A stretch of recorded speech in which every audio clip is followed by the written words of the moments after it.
say something as well. Are you happy? Yes! I'm happy you are happy. I'm happy you are happy. Otherwise I would not be happy if you're not happy. I think really everything has been said. The thanks to all the people involved. And of course there are many people that we do not even know for the training, which takes a long time. Many people involved in our seminary, all the staff, and so many hands involved that we could never really thank everybody. But I would like to especially, as Father Jimmy mentioned, the family, as even Emmanuel mentioned, his parents and sisters and so on. You see, he's not ordained by himself. Now the family has to enjoy when he's happy, and if he's sad, they will also cry. So somehow their life and his life are together. Sometimes we think that the deacon now, or the priest, is now separate from the family, but the family is very important, because it's a bit like, like the family that in our own families, if someone is doing good, we are happy. If someone does bad in our family, we are sad. So whatever happens, if he has a good support, if he has good support from the people that he's serving, then he will be happy and the family will be happy. If he doesn't get good support, if he suffers too much, if he's in pain, the family also will be crying, will also be in pain. So they are connected, and so I want to really thank them, because I understand it is a sacrifice. It is a big sacrifice. But I know the blessings are even greater. Like Abraham, he sacrificed Isaac, his only son. But Abraham received even bigger blessings. Sometimes the sacrifice we make today brings much bigger blessings tomorrow. But if we want everything today nice, if we don't make a sacrifice now, then tomorrow sometimes is not so nice. So I thank you very much, and I will always pray for you, as I do always pray for the priests, always pray for those involved in the ministry, because I know it's not easy. Well, I suppose there's going to be, we are very few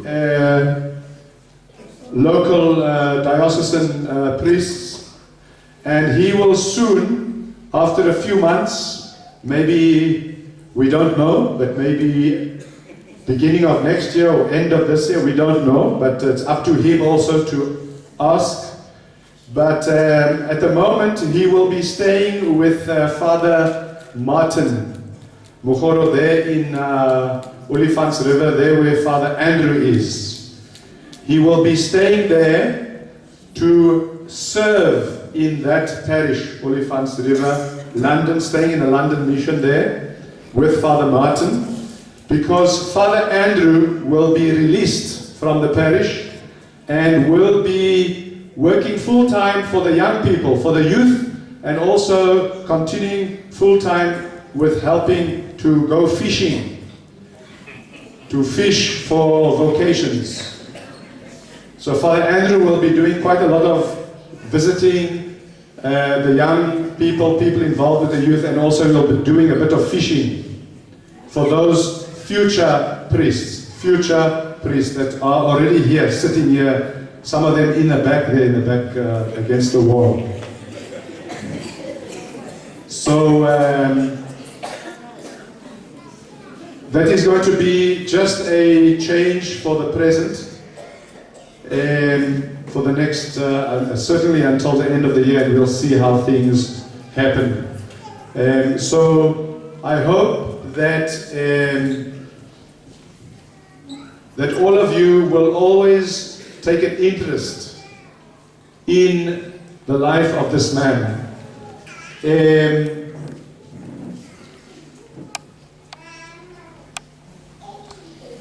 He needs your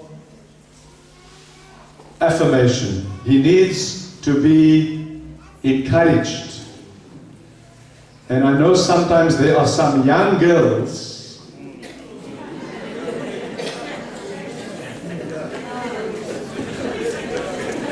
sometimes some young girls, they don't understand.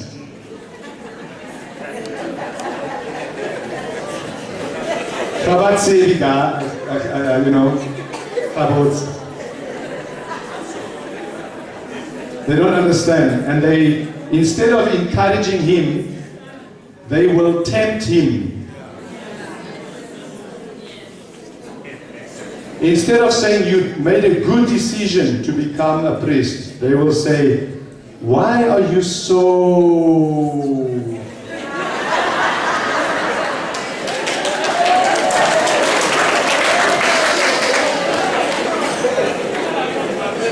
Why do you want to be so...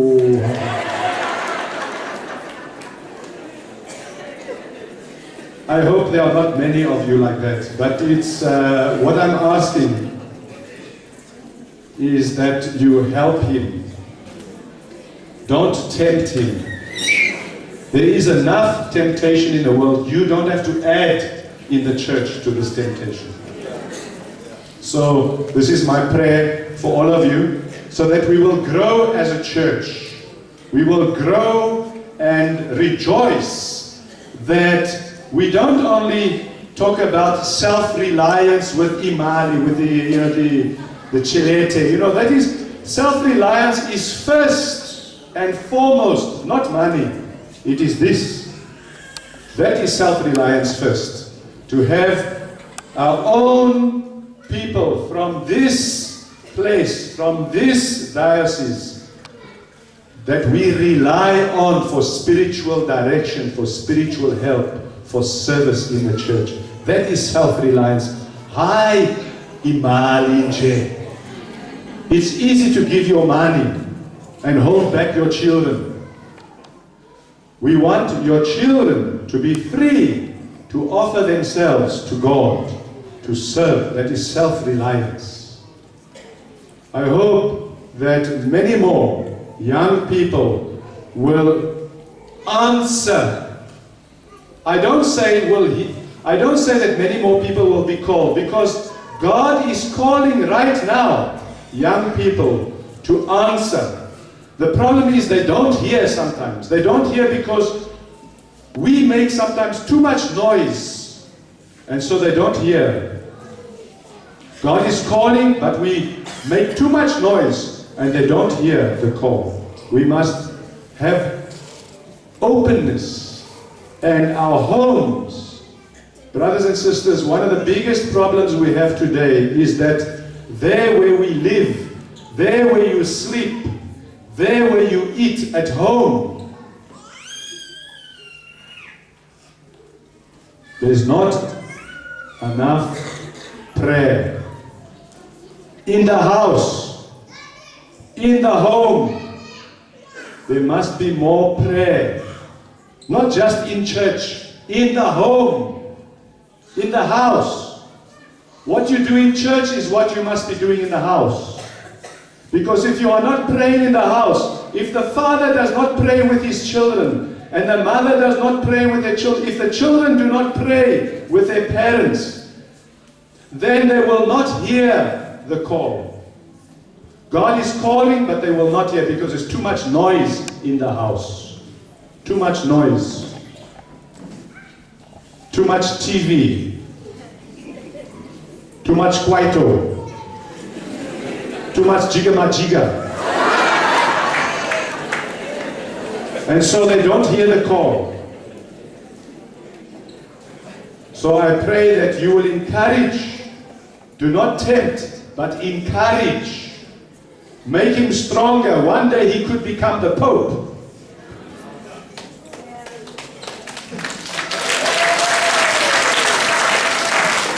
Hey, I don't know why I said that, you know, I'm kidding. But it is possible. It is possible. You can imagine If he was a pope one day, you can say, woo! From Lenyenya. Ah, wow, wow, wow. But this is the dignity that he has. This is the dignity he has. It's a dignity we all have, which he is symbolizing, which he is showing. So please, brothers and sisters, encourage, do not tempt. Do not tempt. Encourage, do not tempt. If you want to tempt, go to the other priests. They're the ZCC priests. Go to them, not to ours. If you want to do something wrong, don't do it in this church. Go it in another church. But leave our priests alone. They need encouragement. They need support. They need your real love and understanding. So thank you very much, Baba. Muruaga, thank you very much for all that you've done for him, for bringing him into this life, and also for raising him in the Church of Jesus Christ. Thank you very much.